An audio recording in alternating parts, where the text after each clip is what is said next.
최근에 이상과열 양상을 보이고 있는 부동산 시장을 잡기 위해서 정부가 전방위 대책을 내놨습니다. 네, 금융과 세제에 더해서 분양가 상한제 추가 지정까지 망라됐습니다. 세부적인 내용을 분야별로 좀 알아보도록 하겠습니다. 김평정 기자. 네, 경제부입니다. 네, 먼저 금융 규제부터 확인을 해보죠. 이 대출을 한층 강화하겠다 이런 내용이 먼저 눈에 띄네요. 가장 눈에 띄는 점은 담보 인정 비율을 말하는 LTV 규제를 투기 지역과 투기 과열 지역에서 한층 강화하는 부분입니다.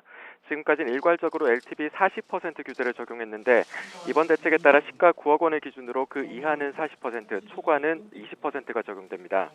예를 들어 14억 원짜리 주택을 살 때 지금은 LTV 40%를 적용해 5억 6천만 원을 빌릴 수 있었지만 대책이 시작되면 9억 원 이하의 40%, 나머지 5억 원에 20%가 적용돼 4억 6천만 원까지만 대출이 가능합니다. 초고가 아파트에 대한 주택담보대출은 아예 금지합니다.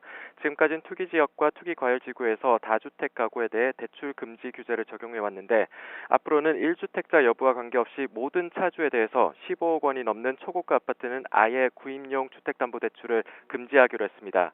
모든 가계대출을 다 포함하는 총부채 원리금 상환 비율 DSR도 각 금융회사가 관리하던 현행 규제에서 투기지역과 투기과열지구의 시가 9억 원 초과 주택에 대해선 차주 단위로 규제를 적용하기로 했습니다.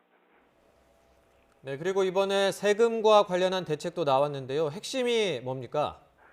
서둘러 집을 팔라는 압박입니다. 우선 공시가격 9억 원 이상의 주택에 부과되는 종합부동산세를 1주택자에 대해서도 강화합니다.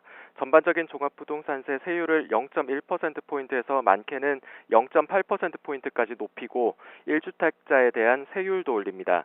또 투기과열지구의 전 단계인 조정대상 지역의 2주택자 종부세 세부담의 상한도 200%에서 300%까지 높입니다. 반면 조정대상 지역의 다주택자가 내년 상반기까지 집을 판다면 양도세 부담을 낮춰주기로 했습니다. 내년 6월 말까지 10년 이상 보유한 주택을 팔면 양도세를 면제하고 장기 보유 특별 공제를 적용합니다. 보유세를 올리고 양도세를 낮춰줄 테니 집을 팔라는 강력한 메시지를 던진 셈입니다. 자, 김 기자, 저번에 분양가 상한제 규제를 일부만 적용을 해서 오히려 문제를 키웠다라는 지적이 많았는데 이번엔 대상 지역을 대폭 확대하기로 한 겁니까?